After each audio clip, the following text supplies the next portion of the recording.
aquellos que se pueden cuantificar. Seguros, costos de reparación de vehículos, costos de reparación de rutas, costos de ambulancias, traslado de ambulancias, traslado de enfermos, atención médica, cirugías, todo lo que tiene que ver con el dinero que se puede cuantificar. No estoy contando el dolor, no estoy contando lo que significa la pérdida de un ser querido, no estoy contando lo que significa tener una discapacidad de por vida por alguno de estos mismos motivos. Entonces vamos a ir un poco a analizar las causas de los siniestros de tránsito.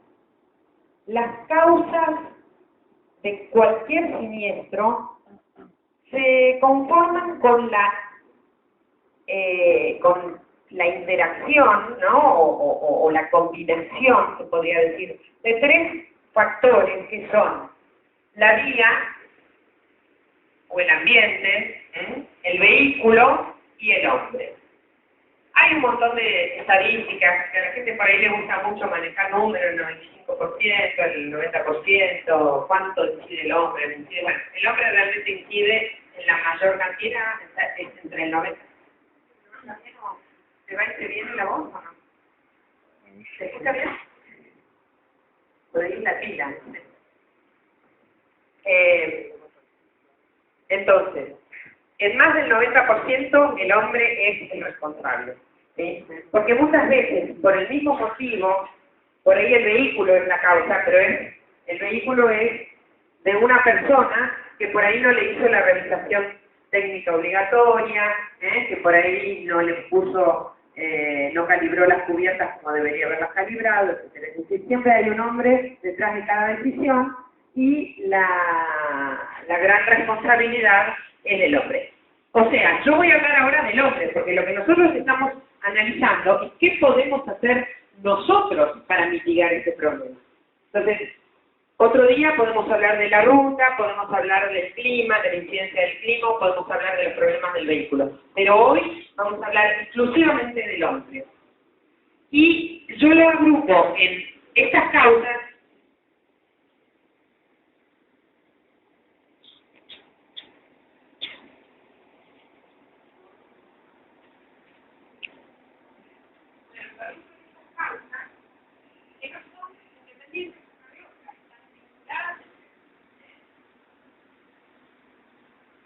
Hola. Bueno, están vinculadas entre sí, no son independientes una de otra, pero me gusta agruparlas así simplemente para desmenuzar cada una de ellas y ver en qué medida influyen en la ocurrencia o en la gravedad de los accidentes. La velocidad, obviamente, o sea, todos sabemos que la velocidad inadecuada es la causante de la mayor cantidad de los accidentes. Pero la velocidad alta es la causante de la gravedad de los accidentes. A veces los accidentes se producen porque hay gente que circula muy rápido en el mismo espacio que otra gente circula muy despacio. O sea, el problema no es siempre la alta velocidad, sino a veces la velocidad inadecuada. Pero lo que sí es cierto, y no hay duda de eso, es que la velocidad influye en la gravedad de los accidentes siempre cuando es alta. Cualquier siniestro con velocidades bajas va a tener consecuencias mucho menos graves. Uno de los efectos que se genera por la velocidad es el llamado efecto túnel. El efecto túnel es el efecto por el cual el campo visual del conductor va disminuyendo a medida que aumenta la velocidad. El ser humano tiene un campo visual de 180 grados. Es decir, si yo pongo mis manos así, las veo con mi visión periférica. A medida que voy acelerando, ese campo visual se reduce, de tal forma que a 35 km por hora es de 104 grados. A 100 km por hora es de 42 grados.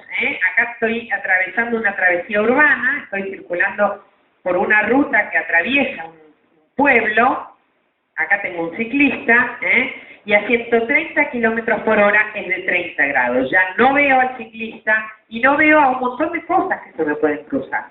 Todo lo que está en ese campo visual periférico no existe salvo cuando aparece adelante del auto. Por eso es tan importante disminuir la velocidad en las zonas urbanas. El otro elemento que tenemos que considerar es lo que llamamos distancia de detención. La distancia de detención es la distancia que yo recorro entre que veo algo que ocurre, algún peligro que me imagino, y freno efectivamente. Estoy detenida. Esa distancia es la suma de dos distancias. La distancia de reacción, que es la distancia que recorro hasta que me doy cuenta de lo que está pasando y tomo la decisión de frenar. Y la segunda es la distancia de frenado, que es la distancia que recorro desde que empiezo a apretar el freno hasta que finalmente el auto se detiene por completo. ¿Cómo transcurre este tiempo de reacción? Este tiempo de reacción, que es el tiempo que me lleva justamente, el tiempo en el cual yo recorro esa distancia de reacción, es el que transcurre desde que el ojo detecta una luz de freno del vehículo que está delante o cualquier otra situación irregular. El nervio óptico del ojo le da la orden al cerebro. El cerebro tiene que analizar esa información y tiene que evaluar los riesgos y tiene que tomar una decisión. Por ejemplo, decide frenar. El cerebro es el que le da la orden a la pierna y le dice cambia el pie de lugar, es decir, contrae los músculos, le dice a la pierna, y la pierna cambia el pie del freno, del acelerador al freno. Todo esto transcurre en ese tiempo de reacción. ¿Cuánto vale ese tiempo? En condiciones normales, con un conductor despierto, sobrio, en buenas condiciones psicofísicas, entre 0,75 y 1 segundo. Es decir, que la distancia de reacción va a ser la distancia que yo recorrí en 1 segundo. ¿Sí? ¿Y cuánto vale esa distancia? Y depende de la velocidad. La distancia es directamente proporcional a la velocidad. Si voy a 50 kilómetros por hora, son 14 metros, si voy a 100 son 28 metros, y si voy a 130 son 36 metros, es directamente proporcional a la velocidad. Bien, a partir de ese momento aprieto el freno y ahí viene lo que se llama distancia de frenado. Esa distancia es proporcional, si hay algún profesor de matemática o alguien que sepa matemática o se acuerde, es proporcional al cuadrado de la velocidad. Es decir, si yo aumento la velocidad, no aumenta directamente, aumenta mucho más. Si duplico la velocidad, se cuadruplica la distancia de frenado. Entonces, con 50 kilómetros por hora, 33, con 159, con 130, 100 metros. Como para verlo gráficamente, si voy a 100 kilómetros por hora, el vehículo ahí ve algo, ahí empieza a apretar el freno y ahí recién frena. La distancia total, 87 metros. Esta es la distancia de reacción y esta es la distancia de frenado. Si voy a 130 kilómetros por hora, la distancia de reacción son 36 metros, la distancia de frenado 100 metros. Total 136, casi 1,5 cuadras, es decir, frené, pero frené tarde. En 1,5 cuadras me pude haber llevado puesto de todo. Un perro, un chico, una bicicleta, una gran cantidad de cosas. Bien, esto es con respecto entonces a esas dos distancias. ¿De qué dependen esas distancias? Para redondear un poco todo esto. La de reacción, dijimos, de la velocidad y también es el tiempo que tarda en reaccionar, o sea, de la persona que conduce, del estado, de su experiencia, de sus aptitudes. ¿Y la de frenado de qué depende? De la velocidad y del vehículo, del estado de los neumáticos, del estado de los frenos y de la superficie en la que estoy circulando. Si la superficie es más lisa o está mojada, esa distancia es mucho mayor. Si la superficie es más rugosa, es menor. De todas formas, lo importante es que las dos dependen en principio de la velocidad. Por eso es tan importante mantener una distancia entre mi vehículo y el vehículo que va adelante, siempre. ¿Cuánto tiene que ser esa distancia? Esa distancia tiene que ser de por lo menos 3 segundos por la velocidad, porque es el tiempo que yo puedo demorar en producir un frenado efectivo. Entonces, esa distancia siempre la tengo que calcular, tomando un elemento cualquiera que pueda haber en la ruta, un árbol, en total son distancias aproximadas. Un árbol, veo el auto que va adelante, si yo no lo voy a sobrepasar, mantengo una adecuada distancia entre ellos. Esto siempre y cuando haya sol, porque entonces el pavimento me aseguro que esté seco. Si es de noche o si llueve, esa distancia tiene que ser mayor, tiene que ser de 5 segundos. Es decir, 5, eso significa que yo tomo un elemento, un árbol, cuando pasa el vehículo que va adelante, cuento lentamente hasta 5, un elefante, 2 elefantes, 3, así se cuentan los segundos, y ahí tengo que estar pasando yo por el árbol. Estas son las distancias que tenemos que mantener entre mi vehículo y el que va adelante. Entonces, los frenos es algo muy importante. Los frenos es el elemento de seguridad activa. ¿Por qué activa? Porque evita precisamente los accidentes más sometidos al desgaste. El problema mayor de los frenos es que se van gastando de a poco. Entonces yo no me voy dando cuenta cuando el freno no funciona. Tengo que seguir, tengo que llevarlo a que me controle en el vehículo cada 20.000 kilómetros sí o sí, mejor es más seguido, pero por lo menos cada 20.000 kilómetros revisar el sistema de freno. La velocidad y sus consecuencias. Bueno, hay un principio acá, si hay algún profesor de física o alguien que se acuerda, el principio de inercia, que ¿qué dice? Dice que todo cuerpo tiende a mantenerse en el estado que está, si está quieto o si se mueve con una velocidad uniforme. Por ese motivo, si yo estoy quieta y acelero, mi cuerpo tiende a irse para atrás, tiende a quedarse quieto. Si yo estoy circulando a una velocidad y freno, mi cuerpo tiende a irse hacia adelante. Eso dice el principio de inercia. ¿Qué pasa entonces? ¿Cuáles son las consecuencias? Vamos a ver ahora un videíto.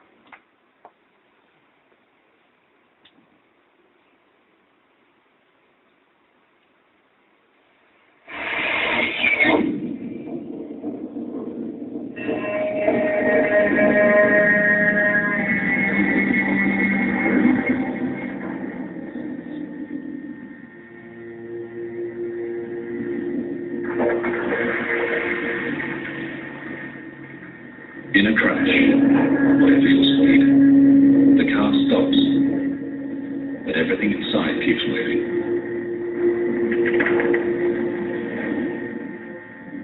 It's the same inside your body.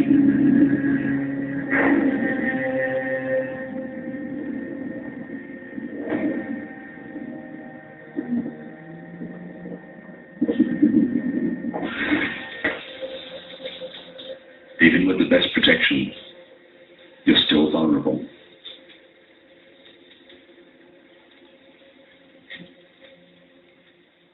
Bueno, a mayor velocidad, mayor es el desastre. Lo que nos dice este video es que el cerebro no tiene airbag. El cerebro, o todas las masas blandas de nuestro cuerpo, cuando hay un shock, una desaceleración brusca, siempre chocan contra las paredes rígidas del cráneo. Entonces se producen lesiones como el derrame cerebral, lo que significa prácticamente la muerte, o la muerte cerebral.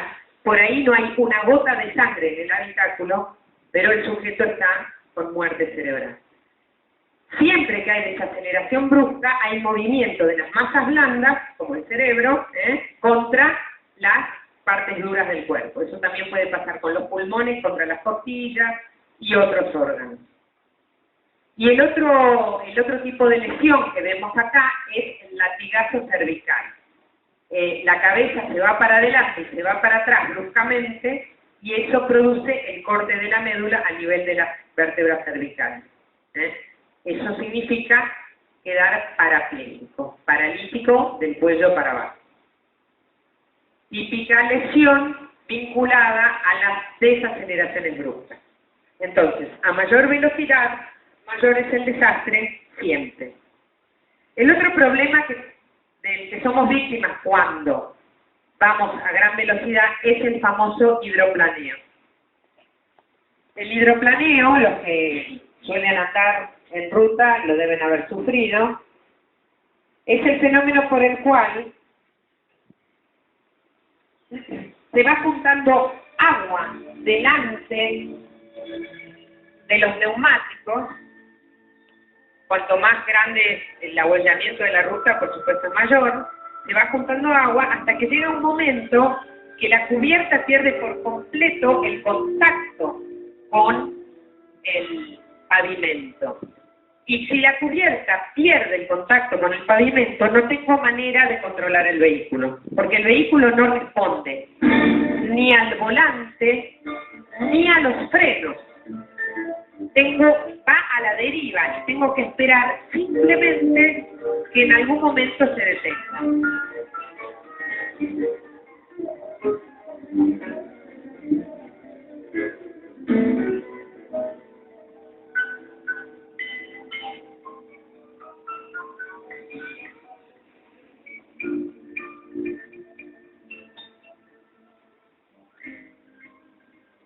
Bueno, ¿y de qué depende el hidroplaneo? El hidroplaneo depende primero de la velocidad, después de la altura de la capa de agua, de la altura del dibujo de los neumáticos y de la presión de inflado. Lo que pasa es que estos tres elementos, una vez que yo salí a la ruta y que empezó a llover, ya los tengo, ya está. Ya estoy en ese auto, con esos neumáticos, con esa presión de inflado y en esa ruta. Entonces eso no lo vamos a poder modificar. Lo que podemos modificar es la velocidad. Siempre bajar la velocidad cuando llueve, por este motivo, además de por todos los otros motivos que vimos. Si todavía no estamos convencidos de esto, vamos a ver un crash test de Volvo para 3 velocidades diferentes. Estamos hablando de 3 velocidades que son hoy día con nuestros vehículos son como ir caminando más o menos, ¿no? 50, 60 y 90 kilómetros por hora.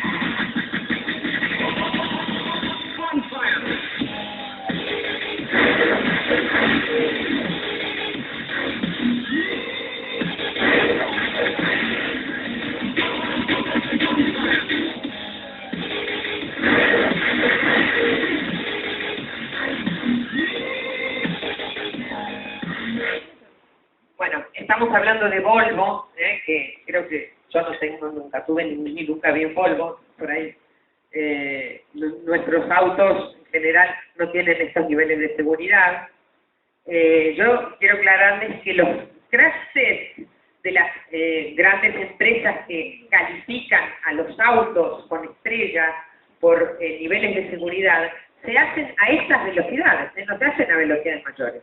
Se hacen a 58 o a 64 kilómetros por hora.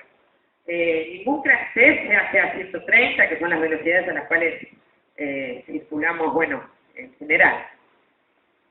Bien, vamos a hablar ahora del alcohol. El alcohol y la velocidad están muy ligados, porque en general, bueno, una cosa va conduciendo a la otra. Los efectos provocados por el alcohol los podemos agrupar en 3 tipos de efectos. El efecto sobre la función psicomotora y la capacidad de conducción es, por un lado, se incrementa el tiempo que la persona tarda en decidir cómo actuar. O sea, ese tiempo de reacción que dijimos hoy que cuánto valía. Un segundo. Exactamente. Ese tiempo se incrementa, puede duplicarse o hasta triplicarse. Se deteriora la coordinación bimanual y la resistencia a la monotonía. Se altera la capacidad para jugar la velocidad. Creo que voy más despacio de lo que en realidad voy. Se altera la capacidad para seguir una trayectoria o hacer frente a una situación inesperada. Eso en relación a la función psicomotora. Pero por otro lado, hay efectos sobre la visión. se reduce la acomodación, se reduce el campo visual, ese campo visual que es de 180 grados, que se reduce con la velocidad, también se reduce todo lo que sucede en la periferia de mi visión, todo lo que sucede en la periferia se ve completamente alterado. Y se retrasa la recuperación de la vista después de un deslumbramiento. Esto es muy importante porque el alcohol está también muy ligado a la noche, entonces yo recibo una luz de frente, demoro 2 o 3 segundos en recuperarme, y eso verdaderamente son 2 o 3 segundos que pueden llegar a ser trágicos. Y el tercer efecto es el efecto sobre la conducta y el comportamiento, que es muy variable, ¿no? Es decir, por un lado, produce un efecto de sobrevaloración que da lugar a una mayor seguridad en sí mismo. Yo tomo un poquito porque me animo, si tomo me animo a hacer cosas que no me animaría si voy completamente sobrio. Y el otro problema es que altera el comportamiento y genera euforia y conductas temerarias o agresivas.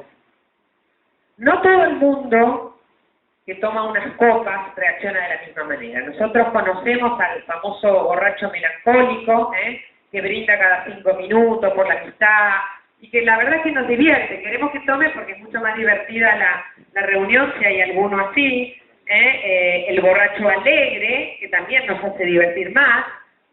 El temerario, ¿por qué no? El agresivo, que empieza a desconocer hasta a los propios amigos dentro de la reunión. Noto algunas visitas ahí. Y está el que se duerme, pero nosotros no vamos a hablar de alcoholismo acá. Solo estamos hablando de la relación entre el alcohol y la conducción. No vamos a hablar de alcoholismo. No hace falta ser un alcohólico para ser un peligro frente al volante. ¿De qué hablamos cuando hablamos de graduación alcohólica? Hay 2 tipos de bebidas, las bebidas fermentadas y las bebidas destiladas. Las bebidas fermentadas son las que tienen mayor cantidad de agua en su contenido, entonces tienen menor cantidad de alcohol. La cerveza, la sidra, el champán, hasta el vino. Estamos hablando entre un 6 y un 13. El vino va entre un 9 y un 18, pero en general tiene un 12%, 12 o 13. Esas son las bebidas fermentadas. Y por otro lado tenemos las bebidas destiladas, que son aquellas que han sido sometidas a un proceso de destilación, de deshidratación, de sacarle el agua.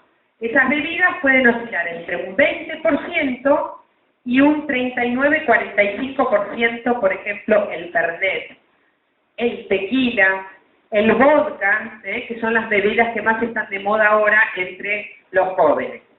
Si bien es cierto que la toman diluida, pero esa dilución me parece que va variando mucho a lo largo de la noche, empieza 30-70 y termina 70-30 o no sé cuántos tragos se toman por día. Entonces, bueno, la toman diluida, pero si se toman 10 tragos, están consumiendo prácticamente una cantidad de Fernet que les puede producir hasta un coma alcohólico.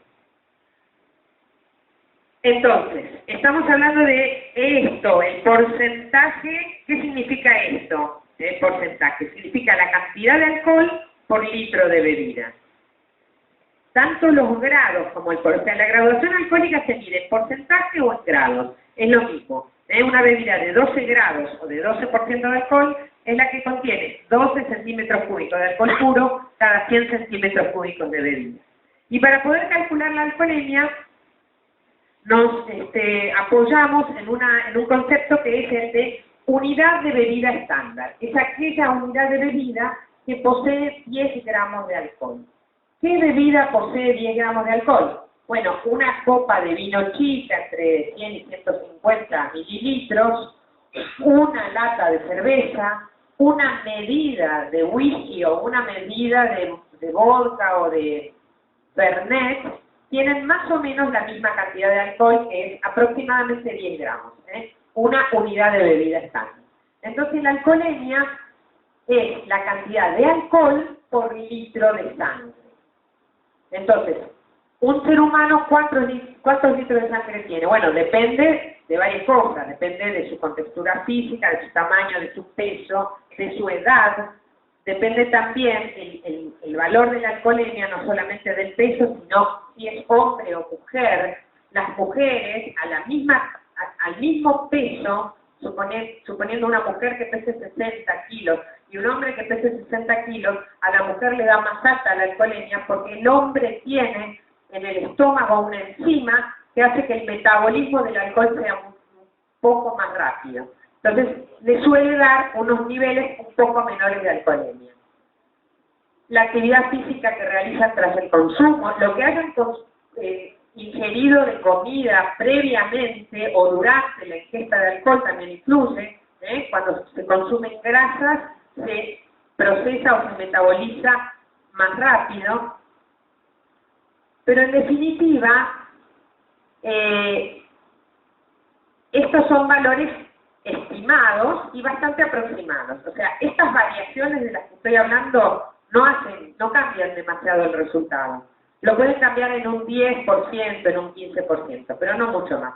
Entonces, por cada unidad de bebida estándar, una persona de 55 kilos tiene una alcoholemia de 0,4. ¿Están controlando alcoholemia acá en Villa Ángeles? ¿Sí? No. Bueno. Los lugares donde están controlando, controlan 0,5. 0,5 es la máxima. Pero con 0,5 ya estamos como infractores. O sea que si peso 55 kilos, estoy en el límite. Y si yo no quiero conducir ni con un poquito de alcohol, porque no quiero correr el riesgo de ser un peligro para mi comunidad, entonces tengo que esperar que se me pase el efecto del alcohol.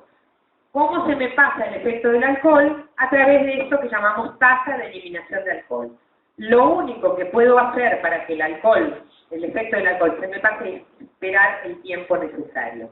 0,15 gramos por litro por hora. Es decir, si yo tengo 0,45, tengo que esperar por lo menos 3 horas para tener limpia la sangre. ¿Sí?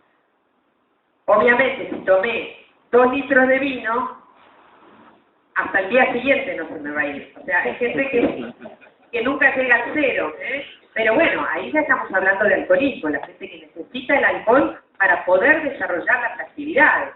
Ese es otro tema. Nosotros no abordemos ese porque no vamos a terminar más. Bueno, dejar transcurrir el tiempo es lo único que podemos hacer para recuperar la sobriedad. Lo único que hacemos con los remedios caseros, correr, darnos una ducha, tomar café, tomar agua, etcétera, es convertir a un borracho dormido en un borracho despierto. Y un borracho despierto es mucho más peligroso que un borracho dormido. Entonces, si nuestro amigo se durmió, dejémoslo que duerma, le sacamos la llave del auto, de la moto, para que por las dudas si se despierta no se le ocurra irse, y esperemos que transcurra el tiempo necesario. Pero en realidad, lo que deberíamos hacer es, si vamos a conducir, no tomemos alcohol. Preveamos el conductor responsable, démosle el volante a nuestra esposa o a nuestro marido. Y si vamos a tomar, preveamos quién nos va a llevar de vuelta a casa. Y si vamos a manejar, preveamos de ese día no tomar alcohol. ¿Está?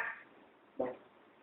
Pasemos al tercer tema, que es un tema también que influye mucho y que también está vinculado con los otros temas, que es el de la distracción y el cansancio. Estos dos los pongo juntos porque también están muy asociados.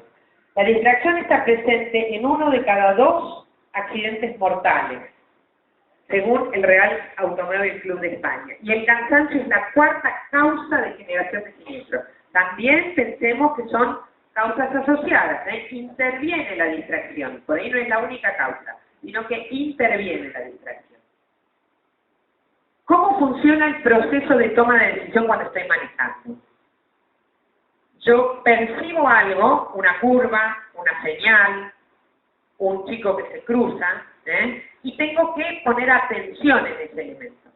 Percibo, atiendo, evalúo los riesgos. Todo esto transcurre en el momento en el que estoy manejando, en el segundo que estoy tomando las decisiones, tomo una decisión y después ejecuto esa conducta. Es decir, decido frenar y después freno.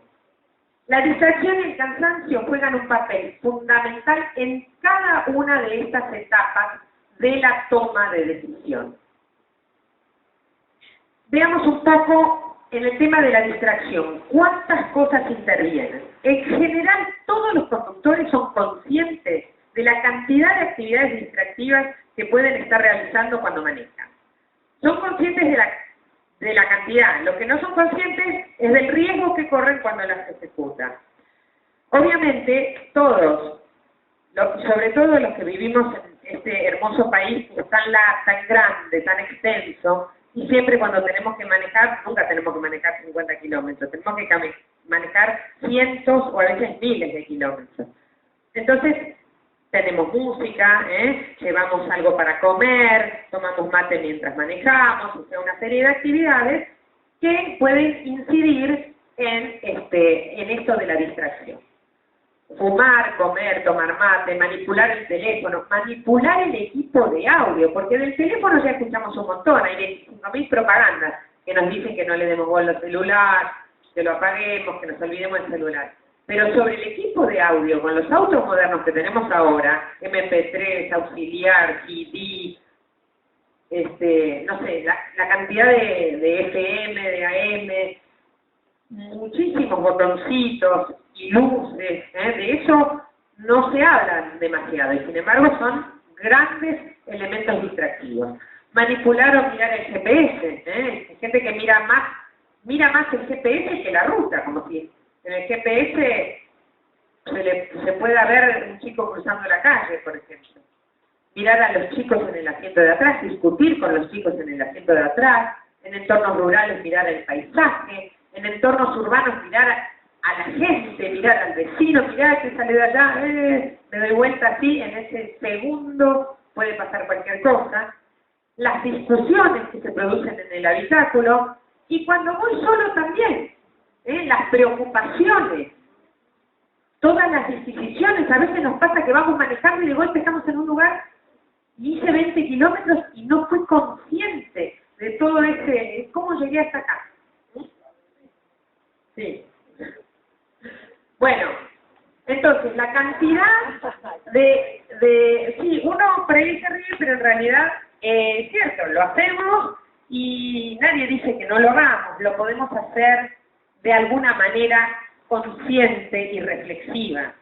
Hoy veníamos con Fanny por la ruta y digo, podemos tomar mate, yo le cebo al mate a ella en el momento en el que vamos por una recta larga, que no hay curva, que no va a ser un sobrepaso, podemos esperar ese segundo, no hace falta darle el mate al que está conduciendo justo en el momento que está haciendo un sobrepaso, justo en el momento que está pasando un empalme o atravesando una curva. Ese pequeño instante de reflexión lo tiene que tener el conductor y también el acompañante, porque de alguna manera con las distancias largas es muy útil tener un acompañante que nos se dé mate, que nos dé conversación, que nos pase el sandwichito.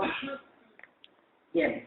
¿Y qué pasa con bueno, entonces, para evitar la distracción, podemos también tomarnos ese minuto de reflexión cuando subimos al vehículo. Es un minuto en donde pienso qué importante que es lo que estoy por hacer y cuánto riesgo podría representar si lo hago sin reflexionar. Prendo la radio antes de empezar a circular, planifico y preparo todo lo posible, todo lo que los chicos puedan necesitar, reflexiono, dejo afuera del vehículo el estrés, el apuro, la ira también. Bueno, después vamos a hablar de la ira. Las dos manos siempre en el volante, me olvido del celular y nunca apartar la vista del tránsito. Para conversar con el que va al lado mío no necesito mirarlo a cada rato, Siempre la vista en el tránsito, en la calle, en la ruta, ¿sí? Bien. El cansancio. También existen dos tipos de cansancio vinculados a la conducción. Uno es el que me produce sueño, que es muy peligroso. Y es el que en general se da en nuestras rutas largas, con pocas curvas, con pocos empalmes, distancias por ahí que tengo que recorrer 80 kilómetros por ahí una recta sin ninguna situación que haga que yo tenga que reaccionar. Y se puede deber a un mal descanso, a comidas copiosas antes de salir a la ruta, se puede deber a una jornada laboral muy extensa y empezar un viaje después de la jornada laboral. También se puede ver algo que ocurre dentro del vehículo, mal climatizado, mala postura, o elegir mal el horario en el que salgo. Yo estoy acostumbrado a dormir la siesta y bueno, no voy a arrancar después de comer, o aunque no haya comido, no voy a arrancar a esa hora. Me tomo mis 20 minutos, a veces 10 minutos de un sueño adecuado, hace que mi estado psicofísico sea mucho mejor. No va a cambiar mucho el resultado, llegar 20 minutos más tarde o media hora más tarde al destino. Entonces, tomémonos también ese tiempo de reflexionar sobre la elección del inicio de nuestro viaje. Y el otro tipo de cansancio es el cansancio que tiene que ver con la irritabilidad y la impaciencia, que es al revés, ¿no? Es el cansancio que se genera en rutas muy cargadas, cuando tengo que sobrepasar muchos camiones y vienen de frente, entonces empiezo a hacer una maniobra, otra, no soy consciente del estrés que voy acumulando con cada maniobra de sobrepaso y termino haciendo maniobras inadecuadas, maniobras riesgosas, ¿eh? Y también se da en los sectores urbanos o periurbanos, cuando tengo muchos ciclistas, motociclistas que me pasan de un lado, que me pasan del otro, muchos empalmes, o sea, situaciones de rutas muy cargadas o sectores urbanos. Bueno, también podemos tomarnos este minuto de reflexión para evitar estas situaciones de cansancio. Iniciar el viaje en buen estado, parar al menos cada 2 horas, es decir, si mi viaje dura 3, no importa, pero si mi viaje dura 8, cada 2 horas yo tendría que salir del vehículo, estirar las piernas, estirarme un poco, lavarme la cara, tomar un poco de agua, o tomar café, o tomar una gaseosa, hacer esa pausa y si puedo, cambiar de conductor. Es mucho más sano cambiar de conductor, aunque yo crea que mi esposa maneja mal, o que maneja muy despacio, que ese es uno de los temas habituales, ¿no?, de discusiones entre los matrimonios. Por ahí la mujer maneja, pero no se anima a manejar en la ruta, y el marido no quiere que maneje porque maneja muy despacio. No importa, ya va a aprender a manejar en la ruta si lo hace. Si nunca lo hace, nunca se va a animar. Aunque sea media hora le dejo el volante. Media hora en lugares donde no haya mucho tránsito, así se va familiarizando. Bueno, entonces, para entender este tema de la distracción, hay que abordar un concepto que es muy importante, que se llama carga de trabajo. La carga de trabajo es la demanda total de atención para realizar una tarea. Esa carga de trabajo depende de la tarea que tengo que realizar, por ejemplo, qué sé yo, escribir. Depende de la tarea, depende de la persona, no es lo mismo que escriba un chico que recién está aprendiendo que escriba una persona que habitualmente lo hace. Y depende de las condiciones en las que la realiza. No es lo mismo escribir con una lapicera buena que con un lápiz todo roto, etcétera, etcétera. La carga de trabajo en la conducción requiere de nuestras 4 fuentes de las 4 fuentes de proceso que tiene el ser humano. ¿Cuáles son las fuentes de proceso? La visual, todo lo que yo percibo a través de la vista. Yo voy por la ruta y veo una señal, una placa de esas redondas, blancas, con un borde rojo y un número dentro, 40. Eso es lo que yo veo. Después está la auditiva, todo lo que yo escucho. La cognitiva es lo que entiendo de lo que veo. Si yo veo esa placa redonda, blanca, con un borde rojo, mi cerebro me dice, eso significa máxima 40. Mis ojos ven la señal, pero mi cerebro es el que me dice qué quiere decir esa señal, máxima 40. Y después la psicomotora, que es la actividad física. El movimiento del volante, el movimiento de los frenos, la palanca de cambio, etc. Esto es lo que me indica por qué hay actividades que no se pueden hacer simultáneamente y otras que sí se pueden hacer simultáneamente.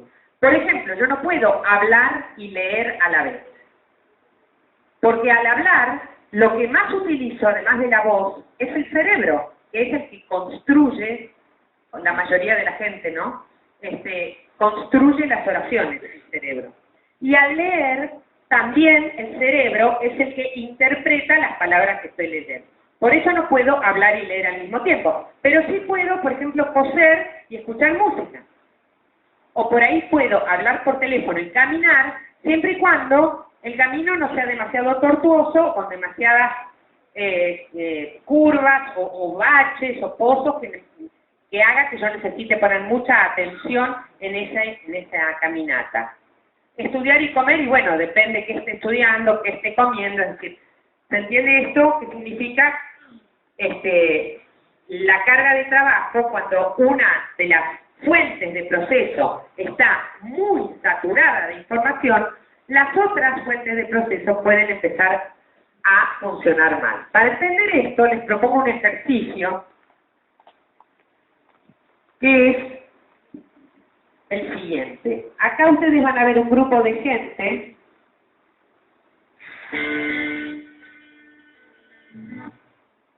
ese grupo de gente que tiene maletines. Uno de esos maletines está marcado con una línea blanca. Bueno, ese maletín se lo van a ir pasando de mano en mano y de persona en persona. Yo quiero que ustedes cuenten cuántas veces ese maletín cambia de persona. No de mano de la misma persona, sino de una persona a otra persona. ¿Se entiende?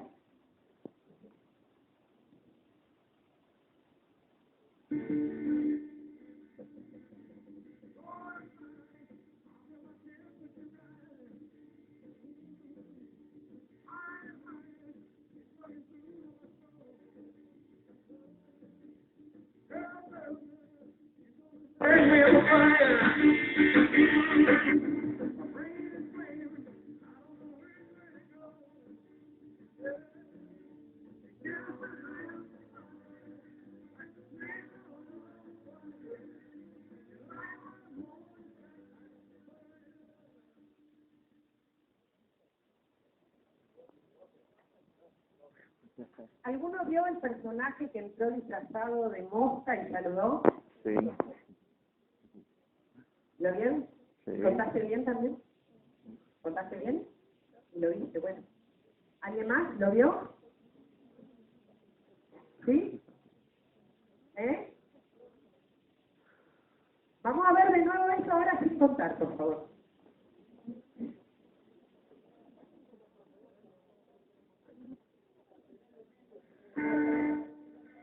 Ahora no cuenten. Miren el video y enseguida.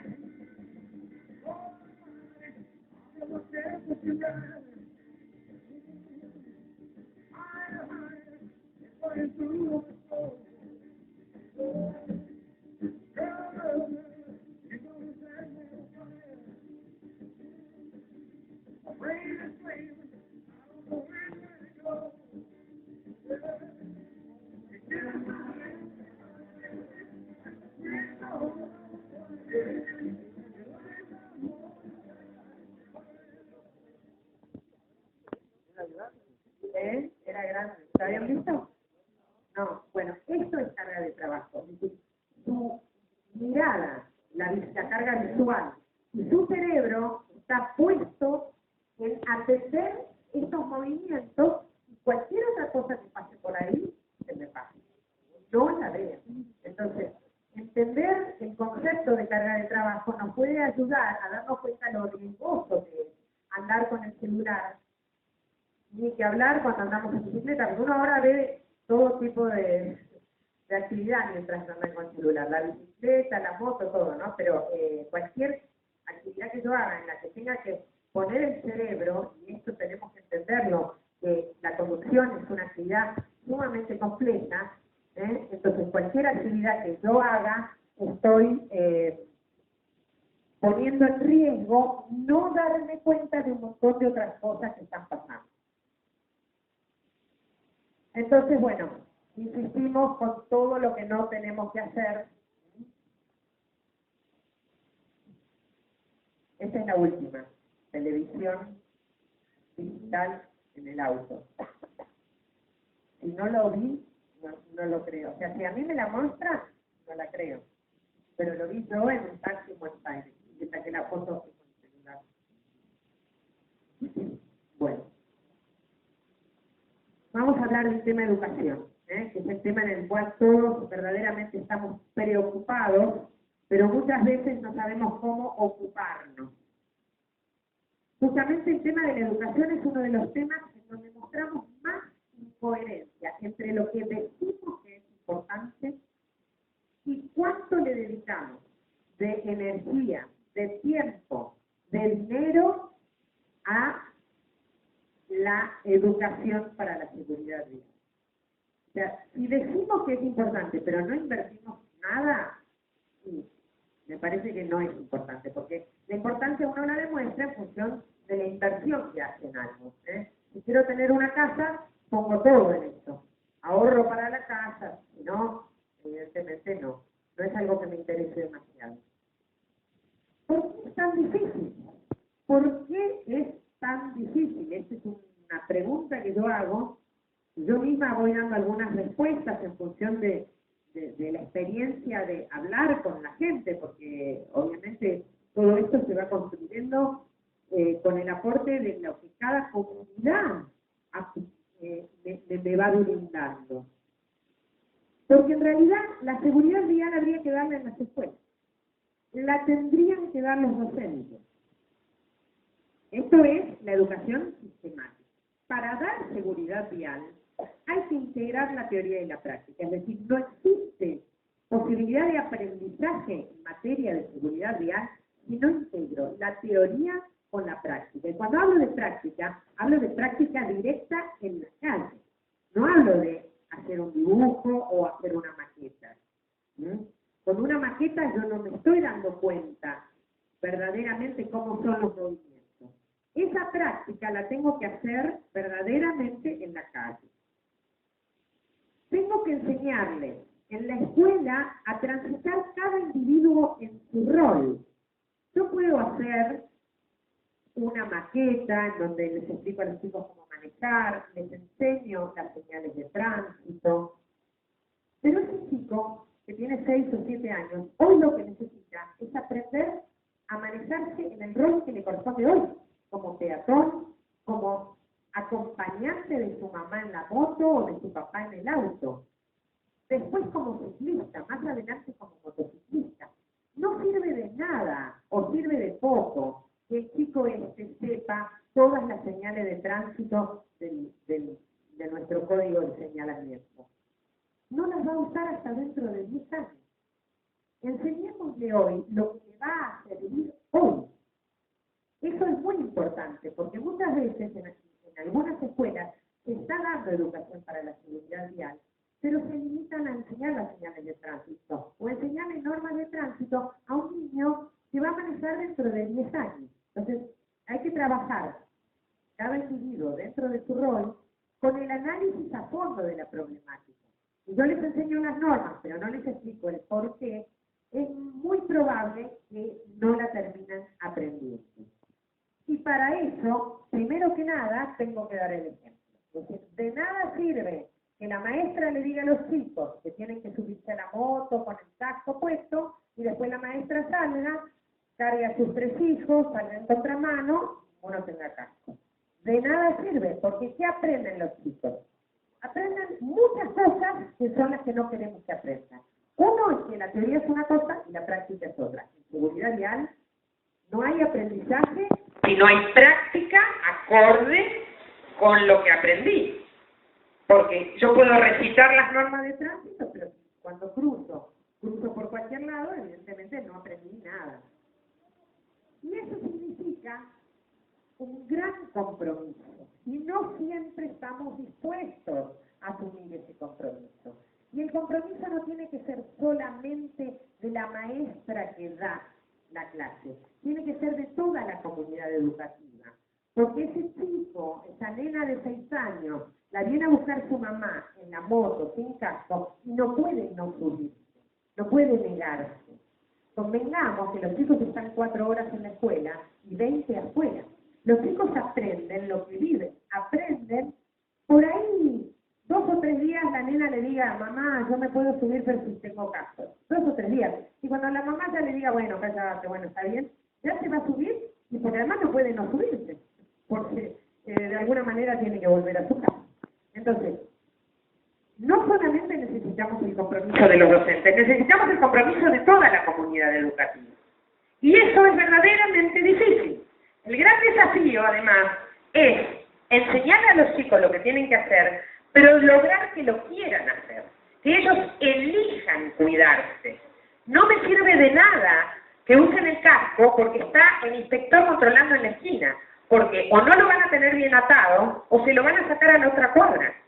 Y yo no puedo tener un inspector en cada esquina. Entonces, es un gran desafío esto para los docentes, para los maestros. Es un enorme desafío, pero tenemos que insistir en que la educación es un tema muy serio. No es un tema menor que yo lo puedo, bueno, me estudio unas señales de tránsito y doy las señales de tránsito. Y en esto, entonces, voy a incluir 2 aspectos que son fundamentales, que es cómo se otorgan los permisos de conducir y la influencia de los medios en la información pública. Dijimos que los chicos aprenden en el colegio, por ejemplo, que para obtener la licencia de conducir tienen que cumplir una serie de requisitos, en las edades mínimas, 21 años para profesionales, 17 con permiso de los padres para automóviles y motocicletas, 16 para ciclomotores si no llevan pasajeros, y para ciclomotores, ya casi no tenemos ciclomotores. 12 años para circular por la calzada con bicicletas, esto dice la ley. Y los requisitos, saber leer, declaración jurada de enfermedades, examen médico psicofísico, examen teórico de conducción, señalamiento y legislación, examen práctico de conducción, examen teórico práctico sobre el conocimiento simples de mecánica.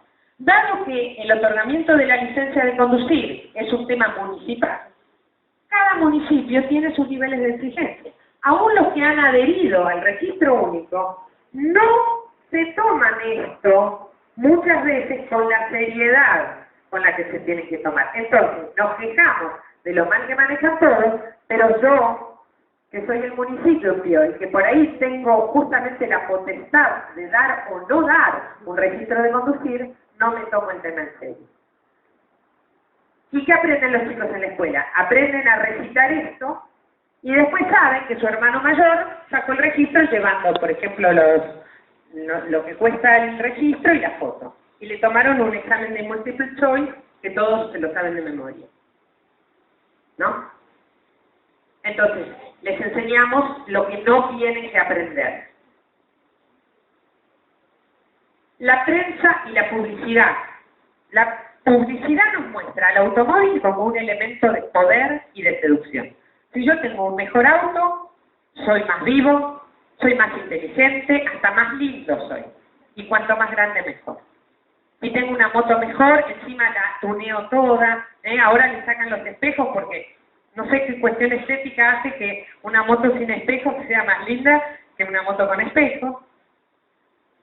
Y entonces valgo más si tengo un vehículo mejor. Este es, en realidad, el mensaje que tenemos nosotros por la publicidad y que le transmitimos a nuestros hijos.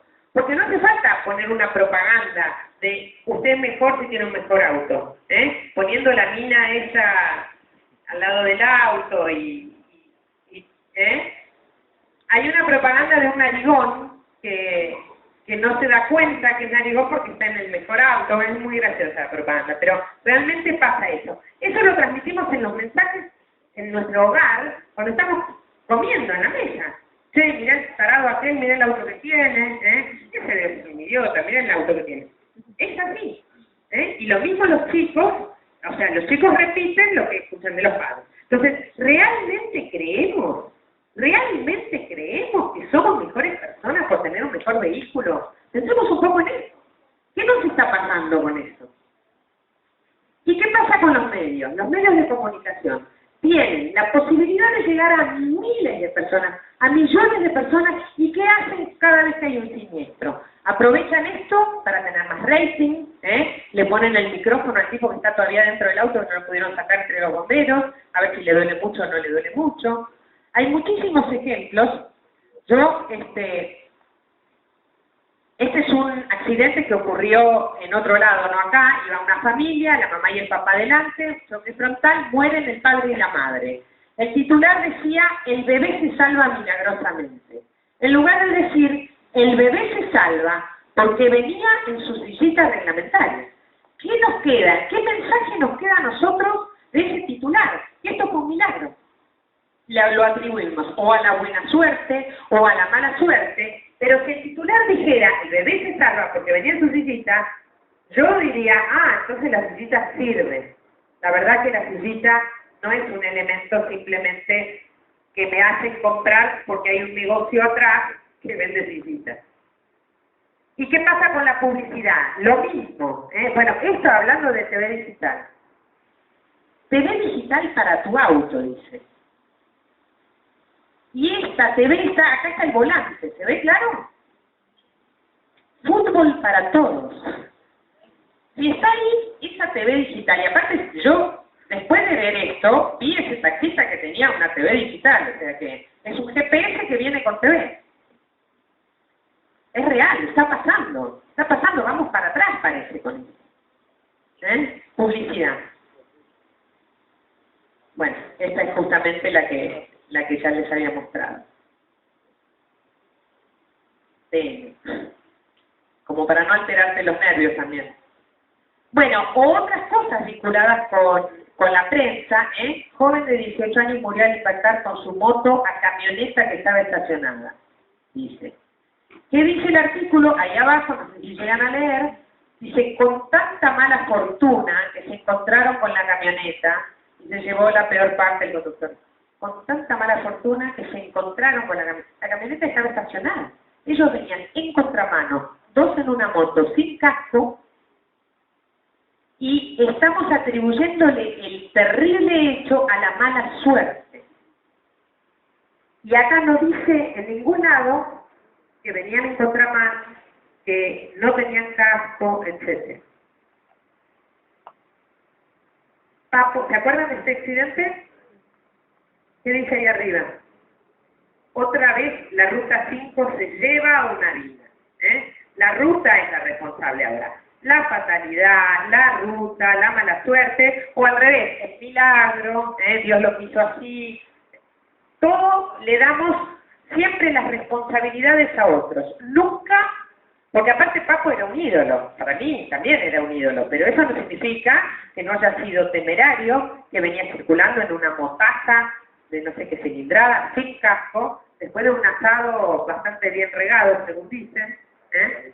Así que una cosa es que sea un ídolo y otra cosa es que no podamos ver la realidad, porque también tendemos un poco a idealizar a algunas personas como que son perfectos porque nos gusta cómo tocan un instrumento o cómo juegan al fútbol o cómo hacen cualquier otra cosa. O otras cosas que sí son el contrario, ¿no? O sea, esto está pasando también. Le redujeron la indemnización a un motociclista porque al momento del accidente iba sin casco. O sea, las compañías de seguro ahora están interviniendo en esto. Y se reduce la indemnización cuando la víctima colaboró para tener lesiones más graves de las que hubiera tenido si se hubiera cuidado. Esto también, o sea, la prensa en un sentido o en otro incide mucho en nuestra opinión y nuestra forma de actuar en materia de seguridad vial. Y otras propagandas, esas son publicidades específicas de seguridad vial. Cuidemos al peatón. Lo que pasa es que eso ya lo vemos, y lo vemos tanto que ya no nos conmueve. No nos conmueve, es como que lo tenemos casi naturalizado. Esta para la escuela me gusta mucho. Los héroes usan casco. Fíjense que los bomberos, los soldados, los astronautas, ni que hablar, todos se ponen el casco porque son conscientes de que el casco hace la diferencia. A un bombero también le hace calor si va con casco, pero se lo pone porque está convencido que la diferencia entre una lesión grave o la muerte y vivir bien está en el casco. Bueno, y otras cosas vinculadas con concursos, ¿no? Este es un concurso de chicos de primaria. Ese chico entendió el nuevo paradigma de la conducción. el mejor amigo del conductor es la paciencia, no es ser un banana, manejar con un dedo, ser el más lindo, tener el mejor auto, todo lo que se pueda decir. El mejor amigo del conductor es la paciencia. Bueno, vamos a hablar ahora de lo que es el desprecio por las normas, y yo lo pongo como desprecio porque, si bien es cierto que hay muchas normas que no se conocen, y para eso tendríamos que estudiar mucho, porque no es algo que se puede aprender en un rato, hay muchas que sí se conocen, y sin embargo no se respetan. Y esto refleja un desprecio, no solamente por la normativa, sino también por la autoridad que tiene que hacer cumplir esa normativa. ¿Y por qué decimos esto? Bueno, porque hay un montón de cosas que sí conocemos, como digo, y hay una específica de la que quiero hablar, porque no hay situación de mayor violencia que la falta de respeto a la prioridad del peatón. Esa relación de poderes entre un sujeto que anda caminando, a veces inclusive con discapacidades, o ancianos, o mujeres con hijos, bebés, etcétera, y una máquina, que es nuestro auto, que se le pone adelante, porque simplemente, porque a veces tampoco va a pasar el auto, pero no importa, igual voy adelante. La señora con el bebé, ese auto tampoco va a pasar, pero no dejó pasar a la señora, ese tampoco, el motociclista tampoco. Finalmente la señora pasa porque no viene nadie. Nosotros estudiamos o sabemos de nuestra vida, porque la mayoría de mi generación y más jóvenes también que maneja, no aprendió a manejar sistemáticamente en una academia ni nada, sino que nos enseñó nuestro papá, nuestro hermano mayor, un amigo, o aprendimos solos.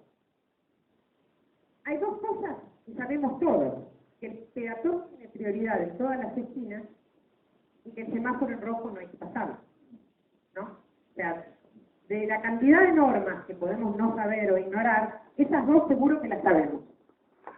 Y sin embargo, no las respetamos. Lo que pasa es que el peatón, para nosotros, no es que no lo respetamos, directamente es transparente. El peatón no forma parte de nuestras preocupaciones cuando estamos conduciendo. Yo avanzo hasta la boca calle porque quiero ver si vienen otros autos. El peatón no lo veo, no forma parte del paisaje urbano.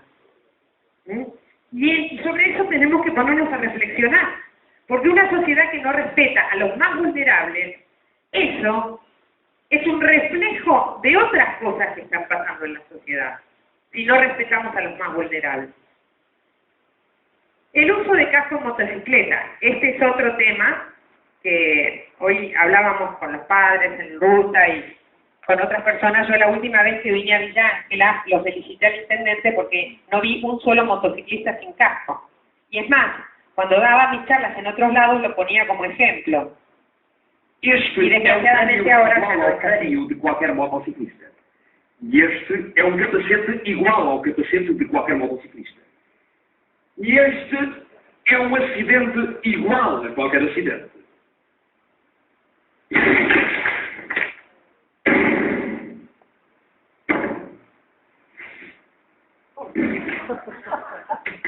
Como vê, basta ao cumprir o código. Bueno, esto es evidente, ¿no? O sea, es evidente que un accidente con casco y un accidente sin casco es muy diferente. El resultado es muy distinto. ¿Y qué es lo que está pasando entonces? O sea, eso lo sabemos todos, es diferente. Lo que nosotros creemos cuando salimos y no nos ponemos el casco es que a nosotros no nos va a pasar. Eso es lo que creemos. A mí no me va a pasar. Yo quiero que sepan que los 7.500 muertos por año, ese día salieron de su casa también creyendo que no les iba a pasar. Eso, sin ninguna duda, ninguno salió a morir ese día. Y este resultado de los accidentes, vinculado con la moto, se ve en los resultados de las atenciones, esto es en el Hospital Ferrando, el Hospital de Resistencia, el hospital más importante de la provincia, que atiende entre 1 y 28 personas diarias por siniestros de tránsito en la zona urbana, solo en el Hospital Ferrando. Aparte estarán todos los otros sanatorios que atienden otra cantidad. Bueno, el 84,5% de los vehículos en los que se conducían las personas lesionadas son motos. 84,5%. Otra estadística, la participación de motos y ciclomotores en siniestros graves era en el año 2000 del 7%. Hoy, bueno, en el 2011, del 34%. O sea, la tercera parte de los vehículos involucrados en accidentes de graves, es decir, donde hubo por lo menos un muerto o un herido grave, son motos o ciclomotores. Y también se ve en la estadística de la ubicación de las lesiones en accidentes mortales. El 68% de las lesiones de accidentes mortales está en la cabeza. Perdón.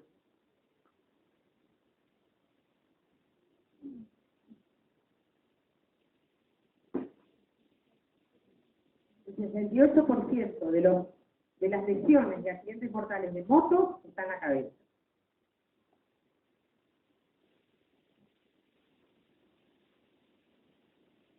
Y la nueva tipología de accidente que ni siquiera la teníamos, moto con moto. Estas no son de acá, son de distintos lugares del país.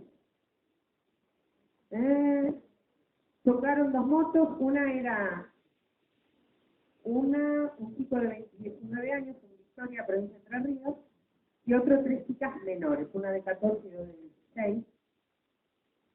7 heridos más. Como no podía faltar, los motociclistas también dijeron presentes en los accidentes de la jornada. 2 motociclistas se olvidaron casi en forma frontal, es invocable. Chocaron 2 motos, esto de Santa Fe, Granaderos y Cuyo. Bueno, puse estas 3 para ilustrarlo, para que vean que no es un caso aislado. Es un caso que se está dando cada vez con mayor frecuencia. Cuando hablamos de fracaso, si bien es cierto, lo mejor es usar los cascos compactos, los cascos integrales, completos. Este casco, el calímero, es un casco que también nos protege las partes que son más vulnerables. Lo más importante del casco es que esté bien agarrado.